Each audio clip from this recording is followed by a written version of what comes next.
This episode featured a combat with many, many, many combatants involved. This is usually when we're playing Pathfinder, we've got like maybe 10 combatants or maximum, maybe 4 on each side, maybe 4 and a few more. Like 8 to 10-ish is the largest number of combatants that we typically have. And usually the number of combatants is evenly matched. If it's a large number of combatants, it's evenly matched between the players and the monsters, the GM, the enemies, right? Right.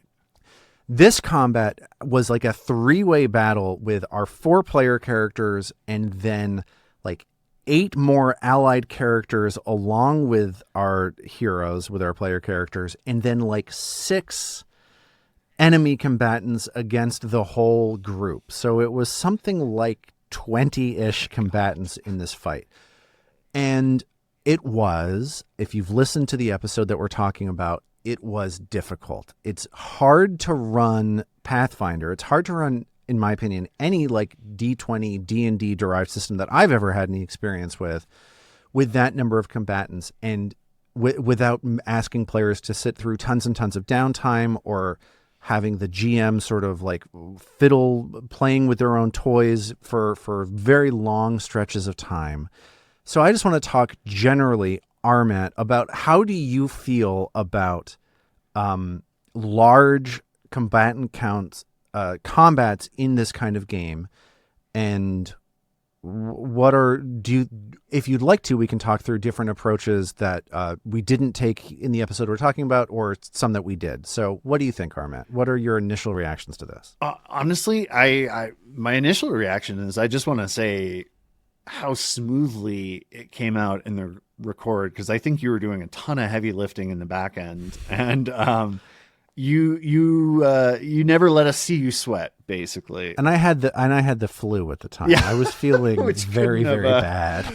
Made things that much more fun. But I was actually thinking I don't think I've ever run anything near this number of combatants or complexity in terms of multiple factions fighting like a joint battle. Like, legit, I was thinking this is like our Battle of Helm's Deep, honestly.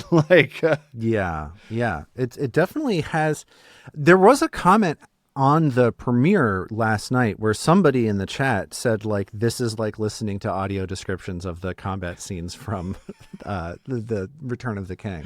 Totally. Yeah. So I guess what I'm interested in is like, how did you feel about this combat? Like, was there stuff you think you could have like streamlined, or any insights you've had that, cause honestly, I'd love to,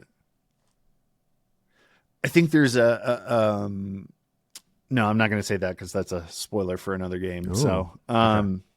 But I think these big, large combats can be really cinematic and cool and exciting as a player if it's done smoothly, and like you said, the GM isn't like spending half an hour arranging all the miniatures precisely, you know? Yeah. I don't know how to avoid. So when we were approaching this one, when I knew that there was going to be this enormous combatant count fight coming up, I tried to think through a lot of creative approaches, and then I ultimately went with none of them. But let's talk about maybe some of these creative approaches that I didn't take, just to see if you're running, listener, if you're running a game like this and you run into this kind of situation where you have 20 people, 15 people, whatever it is on the map, maybe you want to do something a little more outside of the box than what we did on our podcast. But one idea, and this was, somebody asked this, like somebody asked, does Lars know troop rules? There are troops in Pathfinder 2 where you can essentially have a unit that you like control on its own, that is like a large or enormous or gargantuan, whatever unit, that the rules are there to streamline the simulation of many, many, many different people in a group. Right? So there are new troop rules that are coming out in the brand new NPC 2 book. There were earlier troop rules for Pathfinder 2 that I think were controversial, that are hard to run, that are maybe a little bit counterintuitive. And there are new versions of those in this new book that I have in a box right behind me right now. I can't go into the details of that. It struck me as I read through the troop rules immediately. I don't care for the original troop rules, and the current troop rules, I think, would benefit from a little bit of extra support or automation within Foundry or whatever VTT you might be using in your game. I found it to be like the solution from a bird's eye view looked a little bit hard to manage with the current tools that we have. And I was already looking at wanting to manage a bunch of things at the same time. So I just didn't feel like the extra overhead of like explaining troops to players and also doing all this other stuff. I just didn't want to slow down to make that kind of thing happen. And I also felt like a little bit trepidatious about trying an untested thing that I've never done before here in this particular moment. That makes sense. Yeah. And then also with troops, you lose the impact of having specific NPCs. Like I really liked having the named NPCs that were in this combat. I really liked having there, and I didn't want them just to get subsumed within a troop. So I wound up not doing troops, but I think there is something to be said for if you're running a game like this and you suddenly have a huge number of combatants, maybe boiling them down into these collective troop units, and maybe that's like a way forward. Another idea. Yeah, go ahead. Oh, no. I'm just curious about troop movements, but maybe we can dig into the details. Well, you ran a troop one time for us in our home game. Did I? Yeah, you did. I don't want to spoil anything. It was in the current adventure path that you and I are playing through together. Okay. Yeah. There was a scene where there was a room with a troop in it, and nobody understood how it worked, and it was confusing and not good. It was bad. That was bad. That was not helpful. I didn't want to add. I was like, this thing that I don't think is good. Do I want to add it to our game? No, that was not really inspiring recommendation for it. It felt bad. Everybody was unprepared for it, and it requires different sorts of tactics that nobody was able to internalize correctly, and so it was just a big boondoggle. That was a mess. Thank Thank you for reminding me of that. Yeah. Oh, sure. Happy to. Okay, so here's another approach that I didn't take, and this is the one that I like, although that I like the most, although it does require some amount of planning and oversight and so on. And that is building a skill challenge or building a subsystem to use to abstract out of doing turn by turn encounter mode to resolve this 20-person fight, and to instead use like skill checks and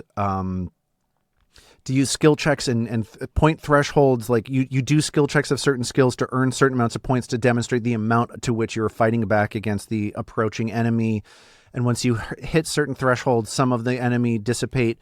Once you hit other like bad skill point thresholds, maybe some of the people you're trying to protect in this large combat start to die, that kind of thing. Yeah. So it's essentially like flow charting out a set of skill checks that might be usable by the players, and then mapping on point scales to try to simulate through dice rolls the swaying tides of battle to just not engage at all with the typical 3-action economy encounter mode of the game, and instead abstract it down into a designed system that would lead to an outcome and generate like cinematic but not tactical play. Essentially forego tactical play to get narrative play instead. That's a cool idea, I have to say. I'm also wondering if it would be possible to do a mix of the two, actually, and like have the narrative events, like skill checks, be like almost like broad stuff like Inspire Courage, where like you get buffs for a round, but the enemy is also trying to do skill checks, and you sort of have these broader, more narrative things of like, oh, a group of flankers come and hit your platoon from the side or whatever. And like doing it as like these sort of like cinematic scenarios that you then play out a little tactically as well. So the thing you're saying about like, oh, a group attacks you from the side, that feels to me a little bit like the chase subsystem in this game. I love the subsystems. Where it's like the different cards, like on a chase, you go through different locations and scenes, and each one is its own specific circumstance that requires its own response from the group or from individuals within the group. And I think that you could totally reshape the chase subsystem into a cinematic battle subsystem that just expresses different like potentially like high key turning points in the battle that like would have different upsides and downsides where they completed and would have different skills that map onto them. I think that would be a totally cool approach as well, for sure. I'm inclined in that instance to take specific skills or character abilities like Courageous Anthem or whatever else might be on a person's character sheet, that I would be inclined to take those and limit their impact on the fight, to try to push players away from thinking too carefully about what's on their sheet, and to try to like free them from that mindset and get them into describing what you're doing, make it a cool cinematic narration, and then let's attach a check, and you can use whatever skill, feats, or whatever it is that you have to connect to it. But I would maybe like take those things and like take something like Inspire Courage or Courageous Anthem and have it apply a small bonus or a small penalty or whatever in order to influence the larger, more free-form narrative style that we're aiming for. That would be my approach. But I think that you could also like make it, you could take this idea and make it as ticky-tacky using the specifics of different character abilities to whatever degree you want to. Like, I think there's no wrong way to do it, and I think that's all sounds good to me. Totally. I think that's one of the things I love most about the second edition's subsystems is they really open up space for role play. In a wonderful way. And skill play too, like and skill checks and role play together, which are maybe, I think, the two most neglected components of a game like Pathfinder that has such a robust tactical combat system. Totally. Yeah, I mean, we just started in our home game doing an influence subsystem, and I think it's super cool, I have to say. Like, yeah, I really like them a lot. I think this is I'm another huge subsystem stan. I think they're great. There was a post on Reddit recently where somebody was like, subsystems are training wheels for GMs to learn, like, don't do subsystems if you don't want to. That was the approach that this person on Reddit took. It's not an approach that I agree with at all. I personally really enjoy gamifying stuff. Like, subsystems allow you to use game mechanics to tell a story, and it forces you sometimes to think on your feet. If the rolls don't go the way that you think they're going to, then you start telling a story about failure, a story about hardship or difficulty. I think that's really fun. I enjoy subsystems. And I think that if you have the right size problem to fix with subsystems, I think that they're a good time. Totally. I think that's really well said. Here's another approach. Use a different system. Play a different game. Like, maybe you don't agree with the premise of this, that like Pathfinder is not the best way to play through 20 combatant combats. Like, that's sort of the basic idea of what we're talking about, is that we think Pathfinder does not do great at higher combatant counts. If you don't agree with that, that's fine. Play Pathfinder if you want to for these sorts of circumstances. But I think there's something to be said for, especially if something is not a life or death situation for the player characters and for their characters. Like, there's something to be said for just finding a different resolution mechanic from any game period. Like, maybe you could like literally play a video game with each other to like see what happens in this thing. Like, you can do whatever you want to, as long as you have consent from everybody at the table that they're willing to like suspend using the system that you're currently playing at this time to resolve this particular conflict. If they're willing to go along with you, like, it could be very fun to do something that is more suitable for resolving this conflict that is poorly suited for the system that you're playing right now. Totally. So that's just another thought. I love that idea. I always think games within games are swapping mechanics to match things more appropriately is super fun. So I love that idea. Yeah, and I do think that if you have your players in a really frightened position where they're worried that they're going to die every encounter, And if you start building in the threat of death of like, if you're not good enough at playing League of Legends, then your character is going to die. That's probably not something that's going to make a lot of people really happy. But if you're able to, like, that seems like to me the most obvious pitfall. But if you're able to get people on the page where they're willing to relax and just have a good time, finding some excitement and some fun doing something else to fill in the gaps of what your system isn't the most enjoyable for, then like, why not? Totally. Is there anything else that we can think of? Any other ideas that we want to talk about? Those were the three big ones that I had. Using troops, building a skill challenge or a subsystem, or just doing something else. Yeah. Do you have anything, or should we move on? No, I think that's it for me. I think you covered it. Here's what I did instead of those things during this high combatant count scenario. I found that the story of the combat itself was getting lost a little bit with the minutia. Like this was a story about large groups of people attacking, and we were modeling or simulating every single strike, movement, hiding, et cetera, from every person. And in situations like that, where you're tracking 3 actions per turn of 20 combatants, that's 60 actions before you get to the end of a round.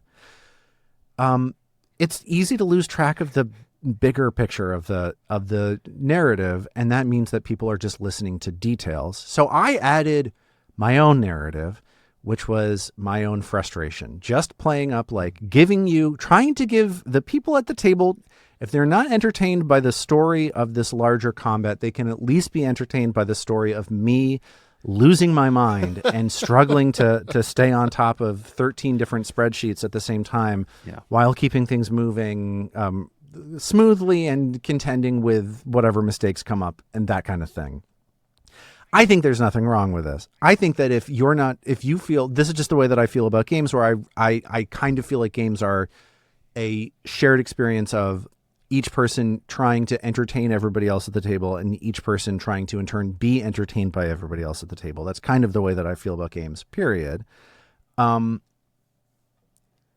If you got to do something out of the box to entertain people, that's what you got to do. Like, that's just like kind of how I feel. If the game is too specific, why don't I tell you in real time the way in which my brain is melting and I'm having a bad time?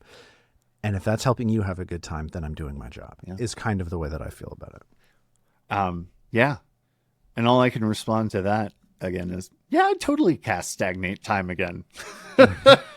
I mean, right. So like the spell that you cast that added slow to everybody in the game. The checks were tough. was not helpful in terms of making the moment to moment ticky tacky narrative stuff easier, but was extremely helpful for helping me for me telling the story of my own frustration, because it gave me a single point to talk about that we could return to over and over again. There's a large bubble of time affecting everybody. That gives me something that I can forge a relationship with in my narration to talk about how that thing is affecting me. And it gives me a much simpler story than I would have had otherwise. So I think that's actually very good. Like, I actually really appreciated that. I just want to say, I think that's some secret sauce stuff right there. That is what do you mean? What do you mean? That's being a really good GM. I think your ability to say, you're looking at the narrative, the details of it, and you're also looking at the meta narrative, which you've constructed around your right. Lars is having a bad time. I'm going to do this big act out because it's funny and it'll help people get through the space of as I'm moving all these extra pawns that I have to move. Yeah. Yeah. And then picking a event, a spell, a character that you can create a relationship with is so smart, because then you can tell that story of your relationship with that. And I just think that's smart, amazing GMing. And I want to shout that out. Well, I appreciate that. The thing I'll say is that I feel like GMing is basically just talking for a long time, and being given something to talk about is very, very valuable. It definitely makes a difference. Yeah. Yeah. So there you go. That's our little discussion of high combatant count combats as illustrated by the big 20-person fight in episode 188 and 189 of our podcast. Super fun. So there you go.